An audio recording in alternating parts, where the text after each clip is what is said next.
राहुल गांधी की सदस्यता जाने के बाद से ही कांग्रेस तिलमिलाई हुई है। राहुल गांधी को सजा कोर्ट से मिली है, लेकिन फिर भी पार्टी इसके लिए मोदी सरकार को जिम्मेदार ठहराकर सियासी रोटियां सेक रही है। हालांकि सबको पता है कि राहुल को कोर्ट से सजा क्यों मिली है। ऐसे में लोगों का ध्यान भटकाने के लिए कांग्रेस अडानी का नाम पीएम मोदी के साथ जोड़कर शोर मचा रही है। लेकिन एक कहावत है कि पहले अपने गिरेबान में झांकिए, फिर दूसरे पर उंगली उठाइए, या यूं कह लीजिए कि कबीर का वो दोहा कि बुरा जो देखन मैं चला, बुरा न मिलिया कोई, जो आपन में देखिए मुझसे बुरा न कोई। कांग्रेस के वरिष्ठ युवा आयोग सांसद राहुल गांधी लगातार मोदी सरकार पर भ्रष्टाचार को लेकर हमलावर हैं। लेकिन मोदी को घेरने का सपना देखने वालों को बीजेपी ने ऐसा घेरा है कि वो पूरी तरह से एक्सपोज हो गए हैं। दरअसल बीजेपी ने कांग्रेस फाइल करके एक लघु कथा का चित्रण किया है। बीजेपी ने उसको सोशल मीडिया मंच पर शेयर भी किया है, जिसके बाद कांग्रेस की बत्ती गुल है। क्या खबर है आपको बताते हैं डिटेल में। दरअसल भारतीय जनता पार्टी ने कांग्रेस के शासनकाल में हुए घोटालों पर आधारित कांग्रेस फाइल का दूसरा एपिसोड जारी किया है। इस एपिसोड में यस बैंक के तत्कालीन चेयरमैन राणा कपूर पर दबाव बनाकर 2 करोड़ रुपए की पेंटिंग खरीदने का मुद्दा उठाया गया है। हिंडनबर्ग अडानी मुद्दे को लेकर पीएम मोदी को घेरने की कोशिश कर रही कांग्रेस पर बीजेपी ने भ्रष्टाचार को लेकर करारा हमला बोला है। कांग्रेस फाइल्स के दूसरे एपिसोड में बीजेपी ने कहा कि आप लोग इस एपिसोड में ये देखकर हैरान हो जाएंगे कि भ्रष्टाचार एक्सपर्ट कांग्रेस पैसों का हेरफेर करने के विभिन्न तरीके सोचने में कितनी माहिर है, ऐसे तरीके जिनके बारे में आप कभी सोच भी नहीं सकते हैं। इसी से जुड़ा है यस बैंक के को फाउंडर राणा कपूर का बयान, जो उन्होंने ईडी को दिया था। राणा कपूर ने ईडी के सामने खुलासा किया था कि उन्हें प्रियंका गांधी से एमएफ हुसैन की बनाई हुई एक पेंटिंग खरीदने के लिए मजबूर किया गया। इस पेंटिंग की कीमत 2 करोड़ रुपए थी। इन रुपयों का उपयोग सोनिया गांधी के इलाज में किया गया। अब कांग्रेस को समझना होगा कि वो खुद झूठ के पुलिंदे पर बैठी है और भ्रष्टाचार पर नैतिकता वाला भाषण उन्हें सूट नहीं करता है। ऐसे में बीजेपी पर सवाल उठाने से पहले कांग्रेस को अपने अंदर झांकने की जरूरत है। आजकल देश में एक अलग ही तरह की राजनीति चल रही है। झूठ बोलो पागल बनाओ, ऐसे ही कुछ राजनीति आजकल देश की कथित कट्टर ईमानदार पार्टी कर रही है। जब से पार्टी में नंबर 2 की हैसियत रखने वाले नेता मनीष सिसोदिया अरेस्ट हुए हैं, तब से पार्टी बौखलाई हुई है। केजरीवाल से लेकर पार्टी के बड़बोले सांसद संजय सिंह ऐसे झल्लाए हुए हैं जैसे जांच एजेंसियों के हाथ कुछ बड़ा लगने वाला है। ऐसे में आम आदमी पार्टी के नेता अब पीएम मोदी के खिलाफ निजी टिप्पणी कर रहे हैं। केजरीवाल से लेकर संजय सिंह तक आपके सभी नेता पीएम की डिग्री पर सवाल उठा रहे हैं। हालांकि हाई कोर्ट से केजरीवाल को तगड़ा झटका लगा है। इसके बाद भी पार्टी अपनी हरकतों से बाज नहीं आ रही है। लेकिन इस बार पीएम मोदी ने आम आदमी पार्टी की दुखती रग पर हाथ रख दिया है। क्या कुछ कहा है पीएम मोदी ने, जो आम आदमी पार्टी और सांसद संजय सिंह को बुरा लग गया है और पार्टी अपने ही बातों में फंस गई है, बताते हैं आपको इस रिपोर्ट में। बने रहिए हमारे साथ अंत तक। दरअसल आम आदमी पार्टी ने आरोप लगाया है कि पीएम मोदी अतीत में सीबीआई को कांग्रेस ब्यूरो ऑफ इन्वेस्टिगेशन कहने के बाद अब उसकी प्रशंसा कर रहे हैं, क्योंकि जांच एजेंसी अब उनके इशारों पर नाच रही है।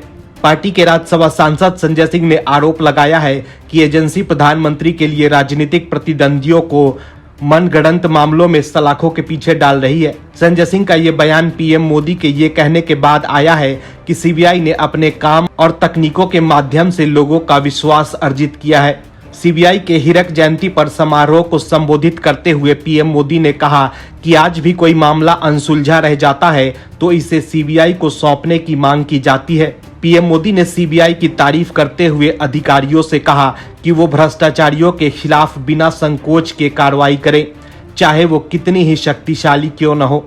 ऐसे में दिल्ली में सीबीआई की हीरक जयंती पर प्रधानमंत्री मोदी द्वारा सीबीआई की जमकर तारीफ करना आम आदमी पार्टी को रास नहीं आया। सीबीआई की टिप्पणी पर प्रतिक्रिया देते हुए संजय सिंह ने कहा कि पीएम मोदी सीबीआई की प्रशंसा कर रहे थे। मोदी जी ने सीबीआई के बखान में बड़े बड़े कसीदे पढ़े और तारीफों के पुल बांध दिए। इस मौके पर यह सोचना निश्चित है कि पीएम मोदी सीबीआई की तारीफ कर रहे हैं, ये वास्तव में उनकी कार्यशैली को लेकर है या सीबीआई प्रधानमंत्री के जेब की संस्था बन चुकी है, इसलिए उनकी इतनी तारीफ हो रही है।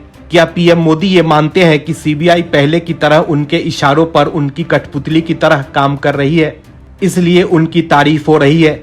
इस दौरान संजय सिंह ने मोदी द्वारा की गई टिप्पणियों का एक कथित वीडियो चलाकर कहा कि जब वो गुजरात के मुख्यमंत्री थे तब उन्होंने सीबीआई को कांग्रेस ब्यूरो ऑफ इन्वेस्टिगेशन कहा था और आरोप लगाया था कि कांग्रेस के नेतृत्व वाली केंद्र सरकार राज्य में उनकी सरकार को तबाह करने के लिए एजेंसी का उपयोग एक औजार के रूप में कर रही है।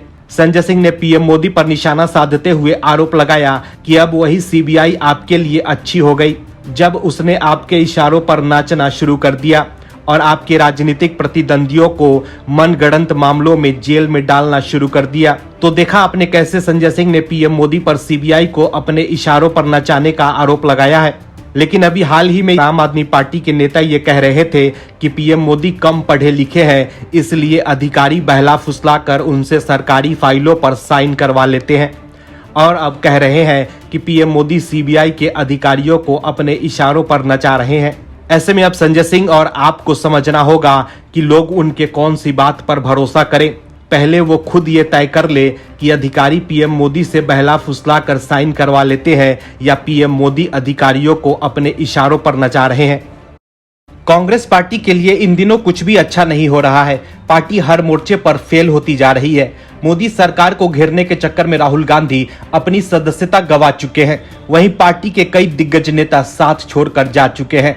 मोदी सरकार के सत्ता में आने के बाद कांग्रेस के कई बड़े नेता इस्तीफा देकर बीजेपी या दूसरे दलों का दामन थाम चुके हैं। वहीं इन सब समस्याओं में घिरी कांग्रेस पार्टी ने अभी अपना कथित देश बचाओ झंडा बुलंद किया हुआ है और वो साफ तौर पर कहते सुनाई देते हैं कि वर्तमान की मोदी सरकार सरकारी एजेंसियों का दुरुपयोग कर देश के भीतर विपक्ष को कुचलकर देश का लोकतंत्र को खत्म करना चाहती है। लेकिन कांग्रेस के तमाम दावों की पोल खोलकर रख दी है। कांग्रेस के ही पूर्व दिग्गज और कांग्रेस की उपेक्षा के जीवंत उदाहरण नेता ने और बिना कुछ कहे ही साफ कर दिया है कि कांग्रेस के आरोप निराधार हैं।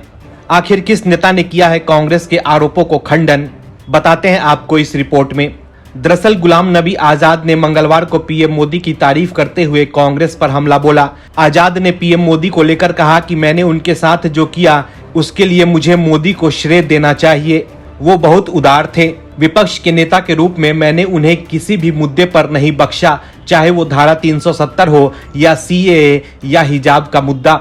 मेरे कुछ बिल पूरी तरह फेल हो गए, लेकिन मुझे उन्हें इसका श्रेय देना चाहिए कि उन्होंने एक राजनेता की तरह व्यवहार किया। पीएम मोदी ने उसका बदला नहीं लिया। गुलाम नबी आजाद का ये बयान कांग्रेस समेत तमाम विपक्षी नेताओं के लिए झटका है, जो ये आरोप लगाते रहते हैं कि पीएम मोदी केंद्रीय एजेंसियों का इस्तेमाल अपने राजनीतिक विरोधियों को डराने के लिए करते हैं। वहीं कांग्रेस के G23 ग्रुप के नेताओं के बीजेपी के करीब होने के आरोप पर गुलाम नबी आजाद ने कहा कि ये बकवास है। अगर G23 बीजेपी के प्रवक्ता थे तो उन्हें कांग्रेस ने सांसद क्यों बनाया?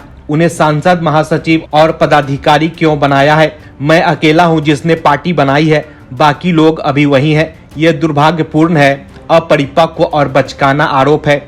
आजाद ने आगे कहा कि नेहरू जी, राजीव जी, इंदिरा गांधी इस झटके को सहन कर सकते थे। उनमें सहन शक्ति थी, उन्हें जनता का समर्थन और सम्मान था और समय के साथ अपने काम से वे पलटवार कर सकते थे। लेकिन वर्तमान कांग्रेस नेतृत्व का लोगों पर कोई प्रभाव नहीं है। आजाद ने एक न्यूज एजेंसी से कहा कि मैं कांग्रेस को बेनकाब नहीं करना चाहता। नेतृत्व के साथ मेरे कुछ मतभेद हो सकते हैं, लेकिन कांग्रेस पार्टी या कांग्रेस की विचारधारा से मेरे कोई मतभेद नहीं है। मेरा कांग्रेस की विचारधारा या पहले के कांग्रेस नेतृत्व से कोई मतभेद नहीं है। बेशक मैंने अपनी किताब में नेहरू जी के समय में, इंदिरा जी के समय में, राजीव जी के समय में क्या गलत हुआ इसका उल्लेख किया है, लेकिन मैंने ये भी कहा है कि वो बड़े नेता थे। गुलाम नबी आजाद के इस कथन ने कांग्रेस को कटघरे में खड़ा कर दिया है कि क्या कांग्रेस देश को भ्रम की स्थिति में डाल रही है। कांग्रेस जो पीएम मोदी पर आरोप लगाती रहती है, उसका जवाब गुलाम नबी आजाद ने दे दिया है। रामनवमी के बाद पश्चिम बंगाल में हालात तनावपूर्ण है। पहले हावड़ा के शिवपुर में शोभा यात्रा के दौरान हिंसा हुई। इसके बाद हुगली के एक रेलवे स्टेशन पर पथराव और तोड़फोड़ की घटना सामने आई। पश्चिम बंगाल के हावड़ा और हुगली में रामनवमी के जुलूस को लेकर हिंसा के बाद ममता सरकार सवालों के घेरे में है। लेकिन इन सब के बीच बंगाल को लेकर केंद्र सरकार ने सख्त रवैया अख्तियार कर लिया है। गृह मंत्री अमित शाह खुद इस मामले पर नजर बनाए हुए हैं। पश्चिम बंगाल में हुई हिंसा को लेकर गृह मंत्री अमित शाह ने ममता सरकार से रिपोर्ट मांगी है। गृह मंत्रालय ने पश्चिम बंगाल के चीफ सेक्रेटरी से 3 दिनों के अंदर पूरी घटना पर रिपोर्ट भेजने को कहा है। इससे पहले रामनवमी पर बंगाल के हुगली और हावड़ा जैसे जगहों पर एक तरफा हिंदुओं पर कार्रवाई और मुस्लिम तुष्टीकरण का आरोप लगाते हुए बंगाल बीजेपी के अध्यक्ष सुकांत मजूमदार ने गृह मंत्री अमित शाह को पत्र लिखा था। ऐसे में अब सुकांत मजूमदार के पत्र को गंभीरता से लेते हुए गृह मंत्री अमित शाह की ओर से बड़ा एक्शन लेते हुए बंगाल सरकार से रिपोर्ट तलब किया गया है। इस पूरे मामले पर केंद्रीय गृह मंत्रालय की ओर से बंगाल सरकार को रिपोर्ट देने के लिए कहा गया है। आपको बता दें कि पश्चिम बंगाल के हावड़ा के शिवपुर और हुगली जिले के रिसरा में रामनवमी के दिन और उसके बाद लगातार हिंसा की घटनाएं घटी है। इसको लेकर सुकांत मजूमदार ने केंद्रीय गृह मंत्री अमित शाह को पत्र लिखा था। अपने पत्र में बंगाल बीजेपी अध्यक्ष सुकांत मजूमदार ने आरोप लगाया था कि पश्चिम बंगाल की पुलिस पक्षपातपूर्ण तरीके से कार्रवाई कर रही है, हिंदुओं को गिरफ्तार किया जा रहा है, जबकि दोषियों के खिलाफ कोई कार्रवाई नहीं की जा रही है। इसके बाद अब केंद्रीय गृह मंत्रालय एक्शन में आ गया है। वहीं पश्चिम बंगाल के राज्यपाल डॉक्टर सीवी आनंद बोस भी एक्शन में है। मंगलवार को राज्यपाल हुगली जिले के हिंसा प्रभावित क्षेत्र रिसरा पहुंचे, जहां उन्होंने सीआरपीएफ और रेल अधिकारियों से बात की। इस दौरान राज्यपाल ने साफ साफ कहा कि दंगाइयों पर सख्त कार्रवाई की जाएगी। वहीं दूसरी तरफ ममता बनर्जी ने कहा कि बीजेपी राज्य में दंगा भड़का सकती है, इसलिए उन्हें चौकन्ना रहना पड़ेगा। ममता बनर्जी ने कहा कि बीजेपी वामपंथियों की राह पर है। वहीं अमित शाह के एक्शन में आने से बीजेपी द्वारा लगाए गए आरोपों का जवाब ममता सरकार को देना होगा। Bureau report, OMH news. और भी वीडियोस देखने के लिए चैनल को सब्सक्राइब करें और बेल आइकन को दबाएं।